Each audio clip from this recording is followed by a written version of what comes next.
Hey guys, Abby here. Welcome to Love Abby, where we share stories and experiences that might help those who are going through a difficult time right now. And this is a safe space, kaya wala pong judgmental dito. I know that many of us are going through difficult things right now. Magkakaiba man tayo ng mga pinagdadaanan, we share the same lessons. So sino-sino pa bang magtutulungan kundi tayo-tayo lang din? Let's make the world a better place, one story at a time. Today, actually, hindi ako mag-share ng story, but I will be sharing an experience that I know many of us have in common. Every day, I get many messages on Love Abby.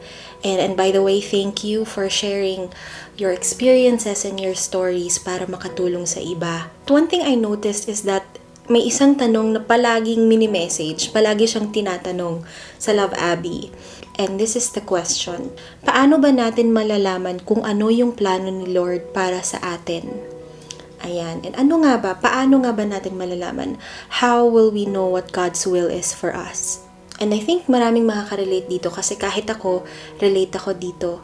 There are many times in my life that I questioned, Lord, ano ba yung gusto mong gawin ko? Especially when you are about to make a big decision. We always seek God's will. We always want to be in God's will. Diba? Kasi sure tayo, sa will ni Lord, hindi tayo magkakamali.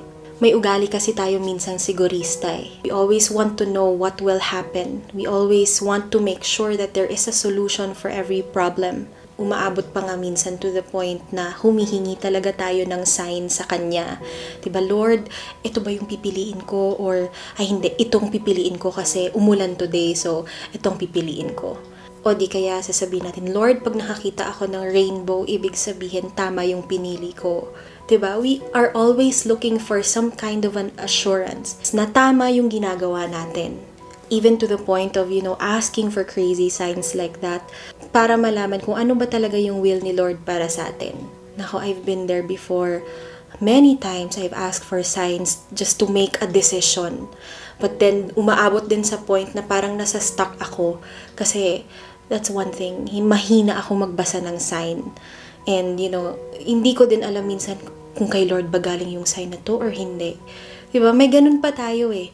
We are so unsure always. We just end up stressing out about it kasi feeling natin din minsan na, nasa stuck tayo. Hindi na tayo nakakakilos kasi hindi natin alam kung ano ba yung dapat natin gawin. Minsan naman feeling ng iba, hindi na sinasagot ni Lord yung mga dasal nila. But I mean, is there even really a way to find out what God's will is for us? Kung ano man yung mga plano ni Lord para sa atin? Like, is there a way to pry into the mind of God? But you know what?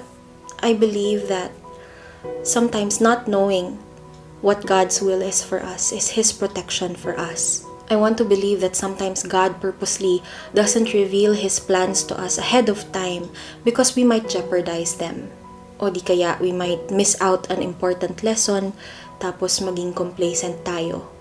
Like for example, if I'm looking for a job, tapos humingi ako ng sign, tapos in some kind of way sabihin ni Lord sa akin na, sa future, magiging maganda ang trabaho mo, magiging maginhawa ang buhay mo, buhay ng pamilya mo, magiging okay kayo.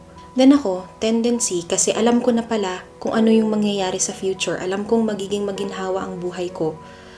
Ba't pa ako magtitiis sa mga kung ano-anong trabaho dyan? Bakit pa ako magpapakapagod sa current ko na trabaho? Kung sa future pala, magiging maginhawa naman ang buhay ko, magiging okay din naman pala ang pamilya ko. Diba? Bakit pa ako magpapakahirap ngayon? Diba? Baka may tendency na maging complacent tayo. What if kailangan palang magtiis ka muna kasi kailangan mong matutong magsipag para maging prepared ka dun sa ibibigay sa'yo ni Lord na magandang trabaho at maginhawang buhay para maging mas rewarding yon. Diba minsan kasi pag naging masyado tayong relax kasi alam na natin yung will ni Lord, baka maging complacent tayo. Marami tayong mamimiss out na lessons. Kaya I really believe God purposely doesn't reveal His plans to us prematurely because the devil cannot destroy what he doesn't know. Kung hindi alam ng demonyo kung anong plano ni Lord para sa'yo, wala siyang sisirain. And I think I mentioned this in one of the other stories that we shared, that the devil cannot stop God's plans for us. So he will try to stop us from doing God's will for us. Tayo ang guguluhin niya, tayo ang iinisin niya, para tayo mismo ang susuko dun sa plano ni Lord para sa atin. Kasi ganun minsan di ba? When you are about to step into one of God's biggest blessings for you, dyan pumapasok yung mga discouragements, dyan papasok yung mga taong hihilain ka pababa, bigla na lang mawawalan ka ng gana or may something na mangyayari para hindi na matuloy yon. That is something that we have to be conscious about. We have to break through those things or else hindi natin magagawa kung ano yung plano ni Lord para sa atin, di ba? The devil can't destroy God's plans, but he can always tempt us to sabotage it. And also I realized, bakit ba natin kailangan malaman kung ano yung will ni Lord? Hindi ba pwedeng magtiwala na lang tayo sa Kanya that His plans for us are great?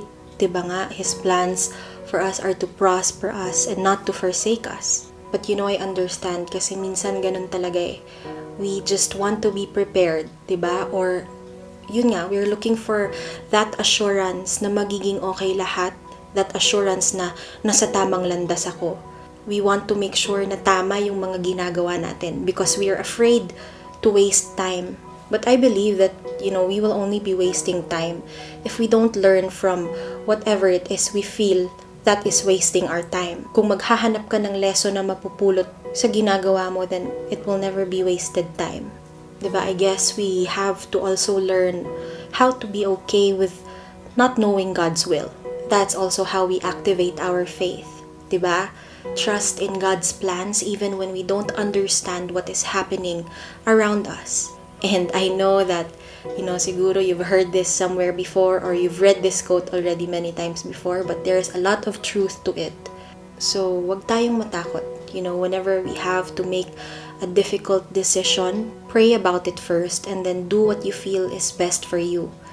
Kasi kung mali man ang ginawa natin, God will make sure na itatama niya yon because you had faith in Him. Diba? So, wag tayong matakot kumilos. Wag tayong matakot magdesisyon kahit wala yung mga signs na yan. Kahit hindi natin alam kung ano yung will ni Lord para sa atin. Just do what you can do. Do what is humanly possible and then leave the impossible to God. Have so much faith in Him that even when you do not understand or you do not know what His will is for you, you can go through life peacefully. Kasi alam mong poproteksyonan ka niya, alam mong gagabayan niya ang bawat galaw mo. At kung ano man yung mga pinagdadaanan yung paghihirap ngayon, trust na lilipas din yan. God will always guide you. And always remember that storms don't last forever. Love, Abby. If you have a story that you would like to share with us, please don't be shy to send us a message in one of the platforms below. And if you like this video, please share this to those who you think might need to hear these stories. And don't forget to like and subscribe and hit that notification bell. Thank you for watching!